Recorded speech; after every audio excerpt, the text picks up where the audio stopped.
যেখানে যাচ্ছি এটা একটা টানেলের মধ্য দিয়ে পাহাড়ি জঙ্গল পার হয়ে খুবই সুন্দর এবং মজাদার একটি জায়গা। I think I am going to explore something. আমি এখন টানেলের ভিতর দিয়ে যাচ্ছি, কিছুই দেখা যাচ্ছে না। অ্যান্ড আমি যে ট্রামে করে যাচ্ছি সেখানে লোকজনও খুবই কম, বড় জোর 8 থেকে 10 জন হবে। সুইডেনে আসার পর এরকম টানেল ভ্রমণ আমার এটাই প্রথম। সত্যি খুবই এক্সাইটিং একটা মোমেন্ট।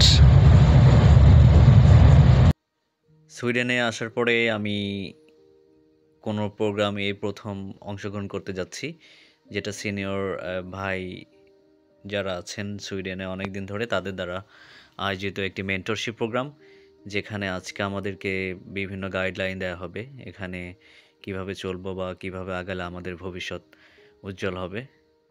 আশা করছি এই প্রোগ্রাম আমার জন্য অনেক গুরুত্বপূর্ণ একটা অংশ হিসাবে আমার লাইফে থেকে যাবে। যাই হোক, টানেল থেকে বের হয়ে প্রায় 3 তলা বিশিষ্ট ভবনের সমান উঁচুতে উঠতে যাচ্ছি চলন্ত সিঁড়ি বেয়ে, এবং টানেলের ভিতরে গা ছমছম করে একটা পরিবেশ ছিল যেখানে কোনো মানুষ নেই, খুবই অল্প 1-2 জন। আমাদের দেশে হলে আমরা ভয়ে থাকতাম যে কখন ছিনতাই হয়। আলহামদুলিল্লাহ এখানে সেরকম কোনো অনিরাপদ জায়গা নেই যেখানে আপনি এমন ফিল করতে পারবেন। আমি গুগল ম্যাপের সাহায্য নিয়ে বাসা খুঁজতে থাকলাম যে কোথায় প্রোগ্রাম হচ্ছে।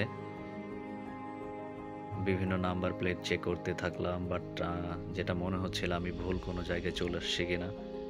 আমার কাছে শুধু মনে হচ্ছিল একটা গোলকধাঁধার মতো একটা জায়গা, আশেপাশে অপরিচিত পাহাড়ি জঙ্গল ঘেরা একটা পরিবেশ। এক বয়স্ক মহিলাকে আমি জিজ্ঞেস করলাম যে could you please tell me the address?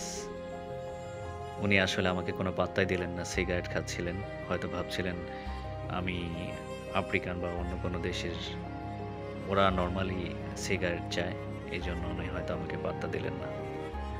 যাই হোক, ওনারা আমার কালো মানুষ পছন্দ করে না, বা গায়ের রং এখানে খুবই ফ্যাক্টর হিসেবে কাজ করে, রেসিজম যেটা আমরা বলি সেরকম কিছু একটা। এনিওয়ে, আমি আসলে আমার পরিচিত এক ভাইকে পরবর্তীতে ফোন দিলাম।